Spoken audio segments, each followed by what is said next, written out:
ایران کے صدر doctor Masoud Pezeshkian نے بین الاقوامی ایٹمی توانائی ایجنسی کے ساتھ تعاون معطل کرنے کا باضابطہ حکم جاری کر دیا۔ ایران کے صدر ڈاکٹر مسعود پزشکیان نے مجلس شورائے اسلامی کی تجویز پر عالمی جوہری ایجنسی کے ساتھ تعاون معطل کرنے کا حکم جاری کر دیا۔ یہ اقدام 25 جون کو ایران کی پارلیمنٹ کی جانب سے اس بل کی منظوری کے بعد سامنے آیا ہے جس میں IAEA کے ساتھ تعاون کو معطل کرنے کے بل کی منظوری دی گئی تھی۔ یہ فیصلہ IAEA کی جانب سے اسلامی جمہوریہ ایران کے خلاف سیاسی بنیادوں پر مبنی قرارداد کے رد عمل میں کیا گیا۔ اس قرارداد کے مطابق جب تک ایران کی جوہری تنصیبات اور پرامن جوہری سرگرمیوں کی سلامتی کی ضمانت نہ دی جائے، IAEA کے معائنہ کاروں کو ایران میں داخل ہونے کی اجازت نہیں دی جائے گی۔ یہ ضمانت ایران کی اعلیٰ قومی سلامتی کونسل کی منظوری سے مشروط ہوگی۔ ایرانی حکام کا کہنا ہے کہ رافائل گروسی کے اقدامات نہ صرف غیر پیشہ ورانہ اور متعصبانہ ہیں بلکہ اسرائیل اور امریکہ کی ایران مخالف پالیسیوں میں معاونت کے بھی مترادف ہیں۔ ایران کی اعلیٰ قیادت اب اس بات پر غور کر رہی ہے کہ رافائل گروسی کو ایرانی خود مختاری اور سلامتی کے خلاف کردار ادا کرنے پر ناپسندیدہ شخصیت قرار دے دیا جائے۔ ہندوستان کے وزیر خارجہ جے شنکر نے امریکی صدر ٹرمپ کے اس بیان کو ایک بار پھر سختی سے مسترد کر دیا ہے جس میں انہوں نے کہا ہے کہ ہندوستان اور پاکستان کے درمیان جنگ بندی میں انہوں نے ثالثی کی ہے۔ میڈیا رپورٹ کے مطابق ہندوستان کے وزیر خارجہ جے شنکر نے کوآڈ اجلاس کے موقع پر امریکی صدر ٹرمپ کے اس بیان کو چیلنج کر دیا کہ ہندوستان اور پاکستان کے درمیان جنگ بندی میں انہوں نے ثالثی کی ہے۔ انہوں نے کہا کہ وہ اس وقت اس کمرے میں موجود تھے جب مئی میں امریکی نائب صدر JD وینس نے ہندوستان کے وزیر اعظم نریندر مودی سے ٹیلی فون پر گفتگو کی تھی۔ ہندوستان کے وزیر خارجہ جے شنکر نے کہا کہ ٹیلی فون پر ہونے والی گفتگو میں تجارت اور جنگ بندی جیسے موضوعات میں کوئی آپسی تعلق نہیں بنتا۔ پاکستان کے صوبہ خیبر پختونخوا کے علاقے باجوڑ میں ہونے والے دھماکے میں اسسٹنٹ کمشنر سمیت 4 افراد جاں بحق اور 11 افراد زخمی ہو گئے۔ پاکستانی ذرائع سے موصولہ رپورٹ کے مطابق باجوڑ کے علاقے صدیق آباد میں پھاٹک میلہ گراؤنڈ کے قریب بم دھماکہ ہوا جس میں اسسٹنٹ کمشنر سمیت 4 افراد جاں بحق اور 11 زخمی ہو گئے۔ ابتدائی اطلاعات کے مطابق پولیس ذرائع کا کہنا ہے کہ دھماکہ پھاٹک میلہ گراؤنڈ کے قریب ہوا۔ حملے میں اسسٹنٹ کمشنر فیصل اسماعیل، تحصیلدار ناواگئی اور 2 پولیس اہلکار شہید ہو گئے۔ دھماکے میں 11 افراد زخمی بھی ہوئے ہیں۔ مختلف ممالک کے سیاسی، ثقافتی و مذہبی شخصیات اور سفارتکاروں نے پاکستان، ہندوستان، امریکہ اور بوسنیا سمیت مختلف ملکوں میں موجود اسلامی جمہوریہ ایران کے سفارت خانوں اور قونصل خانوں میں پہنچ کر شہدائے اقتدار ایران کو خراج تحسین پیش کیا اور تعزیتی رجسٹر پر دستخط کیے۔ ہمارے نمائندے سے موصول ہونے والی رپورٹوں کے مطابق پاکستان، ہندوستان، فلپائن، شمالی کوریا اور بوسنیا سمیت مختلف ملکوں میں اسلامی جمہوریہ ایران کے سفارت خانوں اور قونصل خانوں میں غاصب صہیونی حکومت کی حالیہ دہشت گردانہ جارحیت میں شہید ہونے والوں کی یاد میں تعزیتی رجسٹر رکھا گیا ہے۔ رپورٹوں کے مطابق ان ملکوں میں موجود مختلف ملکوں کے سفارتکاروں اور مقامی سیاسی، ثقافتی و مذہبی شخصیات نے ایرانی سفارت خانوں اور کلچرل ہاؤس پہنچ کر تعزیتی رجسٹر میں اپنے تاثرات تحریر کیے۔ اسلام آباد سے موصولہ رپورٹ کے مطابق پاکستان کے مختلف سیاسی و مذہبی عمائدین، اعلیٰ حکام، مختلف ملکوں کے سفیروں اور بین الاقوامی تنظیموں کے نمائندوں نے اسلام آباد میں اسلامی جمہوریہ ایران کے سفارت خانے میں حاضری دی اور 12 روزہ مسلط کردہ جنگ کے شہیدوں کو خراج عقیدت پیش کیا۔ رپورٹ کے مطابق مذکورہ شخصیات نے کینڈولینس رجسٹر میں اپنے تاثرات رقم کیے اور اسلامی جمہوریہ ایران کے سفیر رضا امیری مقدم سے ملاقات میں ایران کی حکومت اور عوام کو تعزیت پیش کی اور غاصب سینی حکومت نیز امریکہ کی جارحیت کی مذمت کی۔ ایران کے شہدائے اقتدار کی یاد میں تعزیتی رجسٹر اسلام آباد میں ایران کے سفارت خانے کے علاوہ کراچی، لاہور، کوئٹہ اور پشاور میں ایران کے قونصل خانوں میں بھی رکھے گئے ہیں۔ ہندوستانی دارالحکومت نئی دہلی میں مقیم بیرونی ممالک کے سفیروں اور سفارتکاروں نے بھی ایرانی سفارت خانے پہنچ کر مسلط کردہ جنگ کے شہداء کو خراج عقیدت پیش کیا۔ نئی دہلی سے موصولہ رپورٹ کے مطابق دہلی میں موجود غیر ملکی سفارتکاروں نے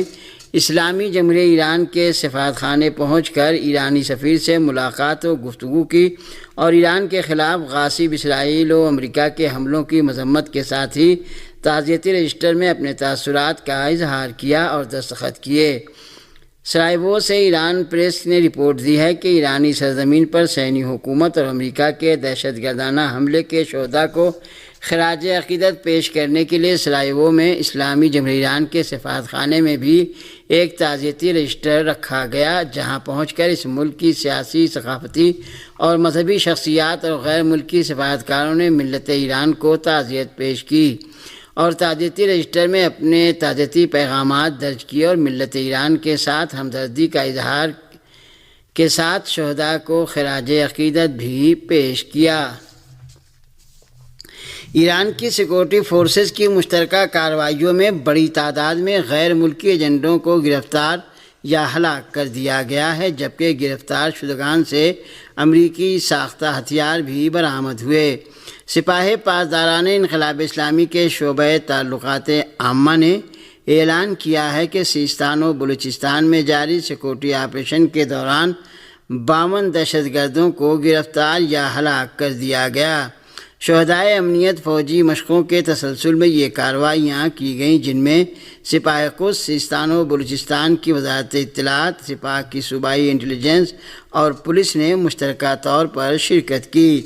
اعلامیے کے مطابق گزشتہ 2 ہفتوں کے دوران جنوبی سیستان و بلوچستان میں 50 سے زائد دہشت گرد گرفتار اور 2 کو ہلاک کر دیا گیا۔ یہ عناصر مشرقی ایران کے بعض دہشت گرد گروہوں سے وابستہ تھے اور ان کا مقصد صوبے میں بدامنی پھیلانا، تخریبی کارروائیاں کرنا اور اقتصادی و انفراسٹرکچر مقامات کو نشانہ بنانا تھا۔ ان افراد کے قبضے سے بھاری مقدار میں جنگی اسلحہ بشمول امریکی ہتھیار برآمد ہوئے۔ مزید مشتبہ افراد، داخلی ایجنٹوں اور شرپسندوں کی تلاش بدستور جاری ہے۔ اقوام متحدہ میں ایران کے مستقل مندوب نے امریکہ اور اسرائیل کو ایران کے خلاف حملے کا ذمہ دار قرار دیے جانے کا مطالبہ کیا ہے۔ اقوام متحدہ میں اسلامی جمہوریہ ایران کے مستقل مندوب امیر سعید ایروانی نے اقوام متحدہ کے سیکریٹری جنرل اور سلامتی کونسل کی صدر کو ایک باضابطہ خط ارسال کرتے ہوئے امریکہ اور اسرائیل کو ایران کے خلاف حملے کا ذمہ دار قرار دیے جانے کا مطالبہ کیا۔ انہوں نے زور دیا کہ ان دونوں مجرموں کے خلاف قانونی کارروائیاں کی جائے اور بین الاقوامی قوانین کی صریح خلاف ورزیوں کی بنا پر انہیں مکمل نقصانات کی تلافی کا پابند بنایا جائے۔ ایرانی نمائندے نے امریکہ کی جانب سے اقوام متحدہ کے چارٹر کی شق 51 کے حوالے کو مسترد کرتے ہوئے کہا کہ یہ شق ایران کی پرامن جوہری تنصیبات پر ایک منظم اور بلا جواز فوجی حملے کو قانونی رنگ دینے کی ناکام کوشش ہے۔ امیر سعید ایروانی نے کہا کہ ایران ایک بار پھر سلامتی کونسل اور سیکریٹری جنرل سے پرزور مطالبہ کرتا ہے کہ وہ امریکہ اور اسرائیل کی جانب سے ایران کی قومی خود مختاری، ارضی سالمیت اور پرامن جوہری تنصیبات کے خلاف جارحیت کو واضح اور دو ٹوک انداز میں اقوام متحدہ کے منشور بین الاقوامی قوانین اور IAEA کے بنیادی اصولوں اور جنرل اسمبلی کی قراردادوں کی کھلی خلاف ورزی قرار دے کر شدید مذمت کریں۔ سپاہ پاسداران انقلاب اسلامی کے مشیر جنرل احمد وحیدی نے کہا ہے کہ صہیونی دشمن کی دوبارہ جارحیت کی صورت میں ایران کی مسلح افواج دشمن کو کچل کر رکھ دیں گی۔